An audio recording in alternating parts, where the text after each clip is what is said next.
You said it was time to leave the playground. 2 minutes ago, they were sprinting between the slides like they would never stop. Now, they are standing in front of you, completely still, both arms in the air. Up, up, up. You are carrying a bag.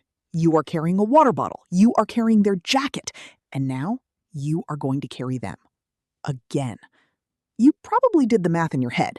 They can walk. They walked here. They walked all over the playground. But the second you said, let's go, the legs apparently stopped working. And maybe you felt that flicker of frustration. Maybe you wondered if you were being played. Maybe you crouched down and said, you can do it. You are a big kid. And watched their face crumple anyway. What you are watching is one of the most studied behaviors in early childhood development, and the reason it happens has almost nothing to do with their legs.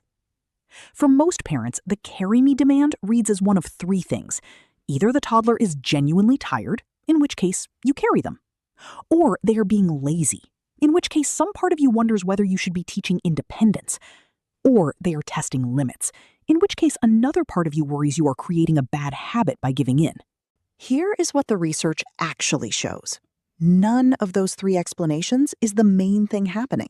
The up demand from a walking toddler is a developmental behavior with 5 distinct drivers, almost all of them invisible to the parent in the moment.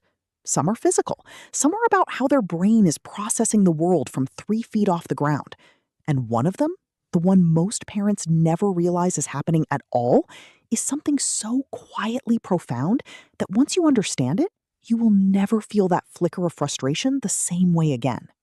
We are going to walk through all 5. Most parents do not realize that their toddler is not really asking to be carried.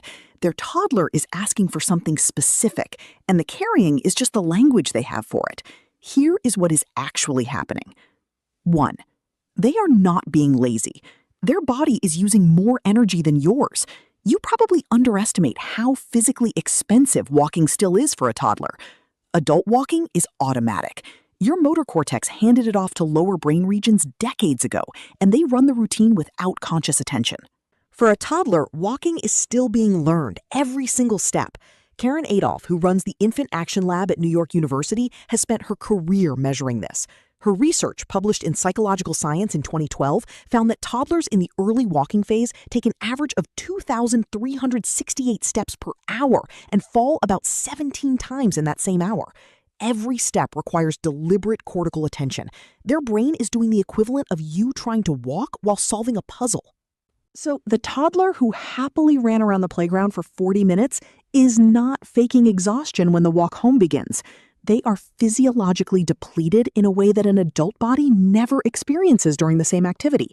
The up demand on the way home is often a real biological signal. Their body is asking for a rest from a workload you cannot feel. And there is something even more important about that up demand that most parents miss. We will come back to it at the end.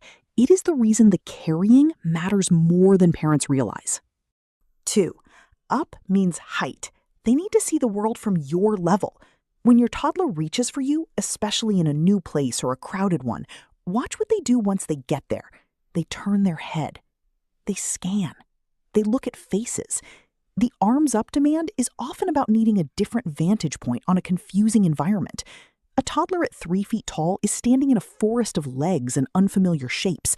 The world from down there is a series of disconnected fragments. From your hip, they can finally see the whole room, which faces are friendly, where the exits are, what is happening at adult eye level. Toddler researchers describe this as part of how a small child manages overwhelm. Gaining height through being held is one of the fastest ways their nervous system can settle. So when your toddler walks into a busy store and immediately demands to be picked up, they are not refusing to walk. They are asking for the perspective they need in order to feel safe. The up is a request for a wider view. 3. They are returning to base.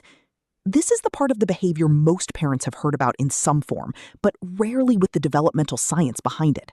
Attachment researchers, beginning with John Bowlby and Mary Ainsworth in the 1960s and 70s, described a pattern called the secure base cycle. A securely attached toddler does not stay glued to the parent. They venture out, explore, take risks, and then return. The exploration and the return are equally important. Both are signs of healthy attachment, not opposite signs. When your toddler walks 10 steps ahead of you and then suddenly turns around and reaches up, they are completing the cycle. Out, then back. Independence, then closeness. The carry me demand at the end of an outing is often this exact pattern, scaled to the size of an afternoon. They explored, now they need to come home. And your body is home. Dr. Becky Kennedy, the clinical psychologist behind Good Inside, frames this kind of pattern as integration rather than regression. A toddler cannot hold the new growth and the safety of you at the same time, so they oscillate between them. The up is the oscillation in physical form. You are not creating a clingy child by responding to it. You are confirming the secure base, which is what makes the next round of independence possible. 4.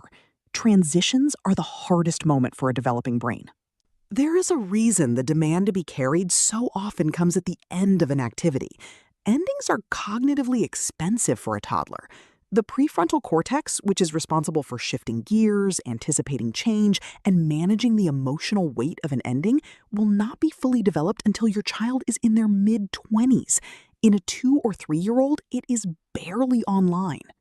This means that what feels to you like a simple, okay, we are leaving the park now, lands in their brain as a complete reorganization of what is happening. The fun is ending. The expectations are changing. The body that was just running is being asked to walk in a straight line toward the car.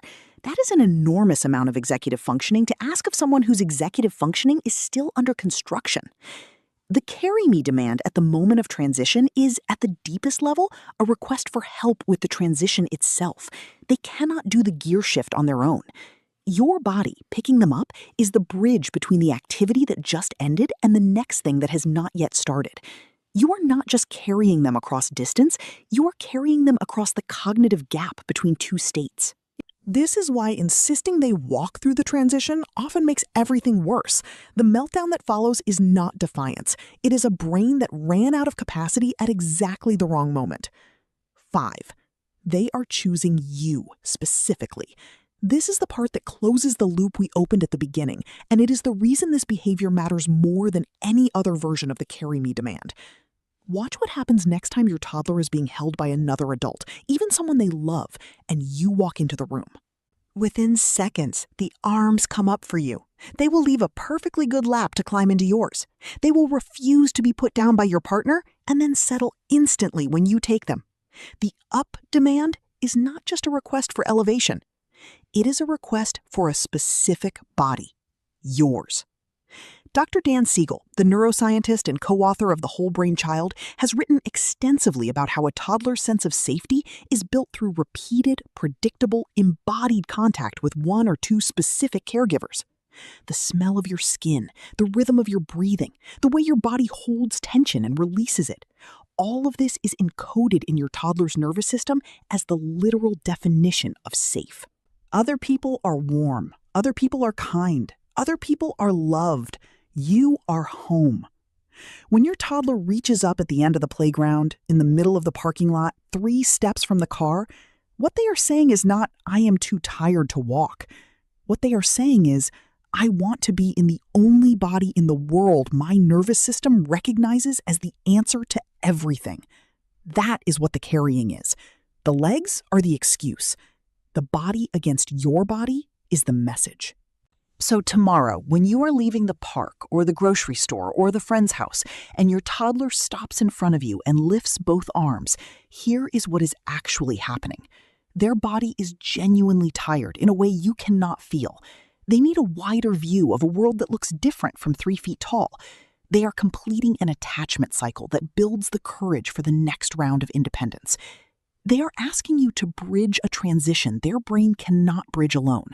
And underneath all of it, they are choosing your specific body as the place where everything makes sense again. You are not raising a clingy child by responding. You are not creating a bad habit.